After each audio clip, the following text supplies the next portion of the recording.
Okay, Sal. So moving on with our hip hinge series. What do you do if someone can't even do an unloaded hip hinge without lower back pain? So Fire them. That's it. Fire them as a client and let Not them worth just it. live in decrepit pain for the rest of their life. Yeah. No, that's not what we do here. So there is an old school exercise called a Polish good morning. I don't know why it's called a Polish good morning. I don't know the history behind it. You can't. I don't even think you can find it online, other than I think an article I wrote on it. But Redacted, I think. it's redacted, yes, because you can't call anything Polish or Romanian or American anymore. But anyway, so what we find is that for a lot of people that can't hip hinge without pain, they have back instability because their hips aren't in the right position and nothing functions around the hip. So what we think is if I can't move my torso forward without pain, then maybe I should think about working it under the hip instead. So what we'll do initially is we'll work on a Polish good morning. So we'll put the leg into its lengthened state and we'll first strengthen it isometrically. Once it's done isometrically, then we'll utilize a cable to then load the movement. And then in a lot of cases, 6 to 8 weeks of that and all the back pain is gone. And then we can move them on to seated good morning, standing good morning, RDLs and all that. So for a Polish good morning, Shane's going to put one of his legs, his feet, on the plyo box here. And we're gonna keep the knee completely straight. And what I want you to do is bend the right knee slightly. And now we're gonna drive the foot into the box. So what I'm going to do, you're going to notice he's going to create tension on the back of the leg, but without rotating anything or flexing or extending anything. Do you feel tension there? And so what we might do, if we think about time under tension, I might do 10 reps of this with like a 5-second push and then release. 5-second push and release. So what we're doing is we're using isometrics to make the muscle stronger in a lengthened position without making the muscle change length or dynamics. Okay. And then the second thing we'll do is we'll have them, once they master this, so where do you feel this mainly? Top part of my calf and slightly behind my knee. Right behind your knee. So if we want to then push the focus up more, what I might do is I might tell the client to push the foot down and drive the hip backwards. Okay. So now, where do you feel that? Starting to climb up the leg. Starting to climb up the leg. So we push down and drag. So we're thinking about dragging the heel back. Okay. So we'll use our stick again. So pull back into my stick. Okay. There. And then we want to make sure this. Can we stay upright? Okay. Does that increase any of the demand? Yeah, a little bit. So this is kind of the level 1 thing. So we push the leg down and then we draw the hip back. That's usually really fatiguing for people, so we'll do multiple reps of 3 to 5 seconds and then start working up into longer time under tension, like even 30 to 60 seconds for 1 or 2 reps. The second thing we may do is do all the same thing, but then try to bend the knee in that position. So when we try to bend the knee, obviously, because it's straight leg, you're not gonna be able to bend it. So if you push the heel down, drag the leg back, and then try to bend the knee, and now you'll feel it really starting to climb into the hip. Okay, so what we're doing is we're trying to work hip extension without actually having to extend the hip. Okay, once we get that strengthened, in a lot of cases, people don't have a problem with hip hinging. But we really need to start loading this through dynamic motion as well, because doing the isometrics will get them 50% of the way there, but then we have to load that into a position where they can start rotating the hip as well. Traditionally, you would load this with a barbell. Okay, what I've found is that loading it with a cable makes a much better choice, because we can have a cable, much like with a cable split squat, we use that so they follow the cable. If I put a cable here and you're holding the cable out, then the cable will pull you forward here without you having to flex or extend anything. And that way we can keep this back stable and strong while allowing the cable to pull us into a deeper stretch or deeper isometric contraction, and then we can pull back and learn how to start extending the hip and rotating the hip in that manner. Does that make sense? Something I've noticed with your feet. So why are you choosing a plantar flex position over a dorsiflex position? Okay, so that's a good observation. Number 1, I didn't realize I was doing that, but I'm glad you picked up on that. Okay, so in a plantar flex position, you will have more slack on the sciatic nerve, so that will actually allow you to get more range of motion. If I then want to floss the nerve a bit and create more demand, I can pull their toes up into a dorsiflex position, which will cause the nerve root for the sciatic nerve to pull more, which will make the contraction come on deeper. So if we want to regress back, we might actually go into more of a plantar flexed and then move into a dorsiflex position. And you'll also notice, because you were doing it in a dorsiflex, yep.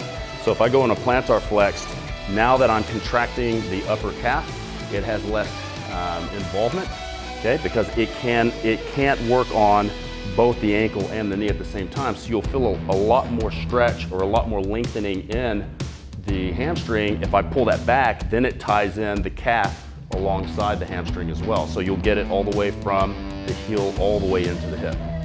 We can also change the direction of the foot as well, okay? So if we think about, you've got the long head and the short head of the leg biceps on one side, semimembranosus and tendinosus on the other. So if I want to work one side of the hamstring versus the other, I might rotate the leg out to hit the leg biceps, or I might rotate it in to hit the semimembranosus, semitendinosus. So it might actually be good to even work all three of those. And one of the other things that I have is that, so similar to a split squat, you're up on a, let's say a 12-inch box at the moment. Would you work on first progressing them down towards the floor, or are you progressing them as early as you can into a bilateral hinge movement? Yeah, so what I would do is I would actually start them with for a lot of people, a lower box and work them up to a higher box to increase the demand. And then what I'm thinking is, realistically, where's their torso angle going to be when they're at the bottom of their hinge? So if I were to put the box low, then we're saying they only need to go to here. So that's the only demand. If they're needing to go here, which they're going to need for deadlifting and for squatting, then yeah, we would start to bring the box up and we would look at that torso angle and say, okay, how high does the leg need to be for them to get in a perfect deadlift or a perfect squat appropriately? And then once we're here, and there's no back pain and they know how to engage the hip extensors, then we would work into a bilateral movement at that point. And my last question here is that you mentioned, I think it was the start of the video, it might have been in a previous video, is about using isometrics over reps. Now, I know you're a fan of, especially for this, is that, for example, you mentioned at the start here, is that I'm just going to create tension by first driving the heel down and then holding that for isometric for periods of time rather than necessarily accumulating reps, right? Now, is that something that, especially because of in these earlier phases, through the GPP phases for a lot of our general population clients, you'd rather focus on time under tension to teach them how to hold that movement and to teach them, you talked before about activating, shortening the myofibrils. So about shortening that, or at least getting them to be able to cross over and contract properly. Is that something that you're using the isometrics for, or would you rather start them with isometrics and work them into reps? I would rather start them with the reps first because they tend to be very fatiguing, especially because that's a position that they don't often find themselves in. So what I found was if I give someone a set of 60 seconds, they can't do it. Right. So what we do is let's try 3 to 5 seconds to see if you can handle that, and then let's layer that into multiple reps, and then let's see if we can lock all those reps in together, so that way we can create anti-fatigue when they need to keep those stable positions when they're in dynamic movement. Okay. Cool. One of the biggest kind of eye-openers that I've seen is when we started doing things like structural backloading and thinking about link tension across joints. So if we have people that sit down a lot, inherently the front of the legs are going to get overly shortened and contracted, which is going to pull the hip forward and down, and which is going to create tightness in the hamstrings, but it's not really tightness, it's more what we call tautness, because the muscle's already in a chronically stretched state. We get a lot of people here at the OPC that will come in and do an hour of hamstring stretching, and when I first came in, I asked them, why are you doing so much hamstring stretching? Oh, because my hamstrings are too tight, so it's wrecking my lower back. When we started giving them more couch stretches to then release the tension on the front of the leg and started working a lot more of the lengthened isometrics and the lengthened ranges of motion strengthening for the muscles that were overly long, we were able to correct people's back issues within 3 to 4 weeks. Right. So in terms of laying this up, or laying this out in terms of the program, so for the guys who are watching this and going, okay, I'm going to figure out how I fit this into my client's program at the moment, when we talk about putting this into a GPP, so these are the early stages of someone's programming, so this is why we're focusing on a lot more the detail is in the movement rather than necessarily just chasing reps and load. And this is a conversation for another video in terms of reps and what that's going to be indicative of in terms of regarding load. But when we're thinking about pairing this, so you just mentioned your client comes in, they've got issues with hamstrings, lower back pain. You're pairing a Polish good morning with what, like an antagonist stretch on the front, or you're pairing that with same side stretch on the back, like a hurdler stretch or something like that? Yeah, so when we think about it, we don't need to really stretch the hamstrings. We need to put it in that length and straight and strengthen it more.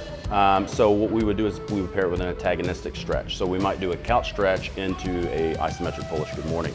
And then we might, if we want to get even more advanced, we might even put them into some type of hip extended leg curl, like a Gironda leg curl or a TRX supine hip extension to leg curl or a Swiss ball shelf, in order to then train the hamstring in a fully contracted position too. What we've found is that if we can get the muscle stronger at the lengthened position, it starts to shorten the muscle, and then we can reinforce that, especially with the nervous system, by strengthening it in the fully contracted position. And we see a lot of people's hip issues, and their anterior pelvic rotation starts to correct really quickly into neutral hip.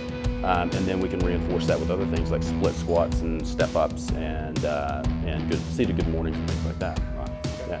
And I think we had a discussion earlier with some of our clients with a lot of lower back pain where their lower lumbar erectors are hypertonic all the time and they feel like bricks.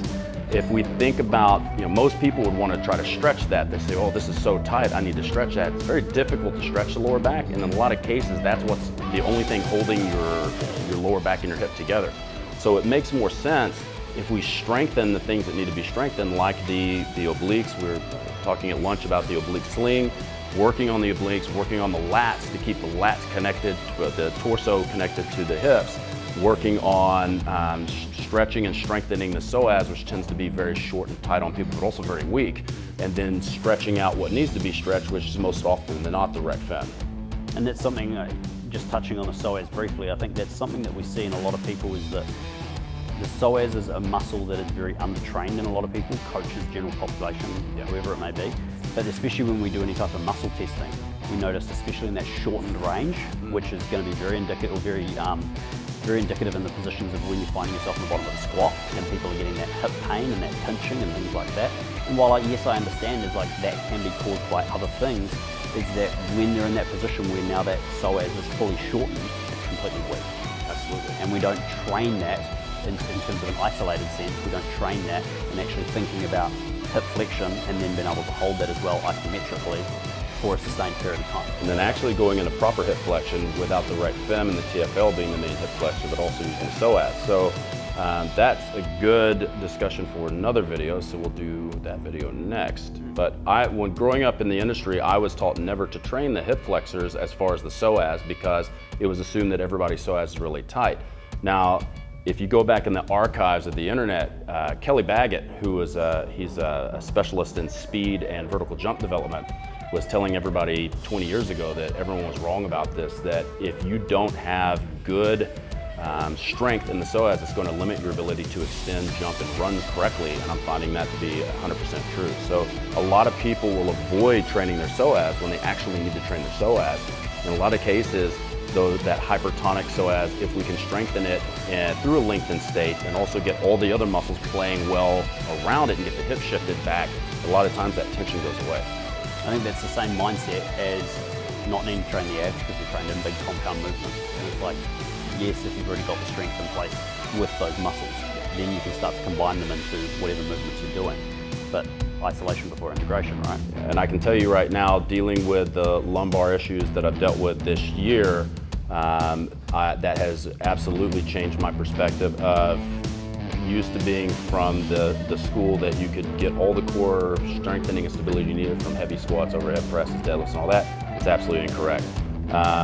If you don't train those, they will get dysfunctional, and if they're not strong enough, you'll limit not only your strength, but also you'll increase your injury, potential for injury. And that's what happened to me. I didn't train the muscles that were important to keep my hip stable, so other muscles had to take over. You get bad compensation patterns, and then something eventually is going to snap. Now, When you're younger, you can get away with a lot of this stuff, but I've been lifting now for 34 years, and I've been at those elite levels of strength and elite levels of athleticism. And if you don't take care of it at that time, you will have to pay it back. It will be a structural credit card that you have to pay back with interest. And if you're having niggles and compensations, you don't take care of it now, it will catch up to you, and you don't want to end up, you saw how messed up I was a while back, where I couldn't even crawl without pain. I couldn't even stand up straight, and it's taken a good 6 months to get back to almost 100%. Oh, also, last thing, why we had the stick. You wanted me to bring the stick out, because what we also find is that when we have clients like this, a lot of times they have stability issues. So we might have them hold on to a stick so that they can stabilize themselves, and that's okay, especially considering that we're not really, most of the tension we're making is that isometric contraction, so we're not too worried about them pushing the stick too hard and giving them too much support, because all the tension is with the muscle not moving anyway. So as long as they're smashing the calcaneus into the plyo box, as long as they're drawing their hip away, they're getting all the tension that they're looking for, and it doesn't really matter what's happening with the other arm. But if they're falling over while they're trying to do it, then it's not going to be an effective exercise. So we absolutely will brace people if that's what they need. I think this is useful as well for this position, as well as, like, for example, even if you gave me a cable, just to have that added level of support to focus in on what I'm actually trying to dial in on, rather than trying to go, okay, I need to stay stable, keep my knee bent, and I need to focus on this. There's too many moving parts. It becomes very difficult to actually isolate one muscle group. Yeah, and it's like you see a lot of coaches, they'll be like, okay, do the movement, and you're wobbling around, they're like, no, stabilize, stabilize, stabilize, stabilize, and they start, pushing you around. It's like, just give them a fucking stick, man. I mean, the whole point is to get the muscle active, get more body awareness, get the nervous system and the brain understanding how to turn the muscles on and off, how to get the muscle synchronicity you need to then for everything to work together. So we think about it, I like to think about it like if you've ever seen an orchestra, right? So you've got the conductor, and you think he's just waving his arms around, but what he's doing is he's managing the tempo, and he's telling certain pieces of the orchestra to play louder or softer or faster or slower. So the brain is like the conductor, and then he's dealing with the woods and the percussion and the brass, and he's got all of these different components. So he's basically telling the motor units who needs to turn on and off in order to do a certain movement correctly in the right order and at the right intensity. So if they're very unstable, sometimes we need to go through a positioning of more stability and isolated movement to get their brain to then understand how to operate the motor units and the muscles in the right motor patterns. And then we can take the stick away, and happy days, they're much more stable, and then eventually we get them moving through three-dimensional space and time. And I don't know about you, but I definitely find having a trainer yell stabilize at me increases my stress response, which definitely increases my stability. That's what I love. I love condescending trainer. They're always fun. Yelling that repeated word.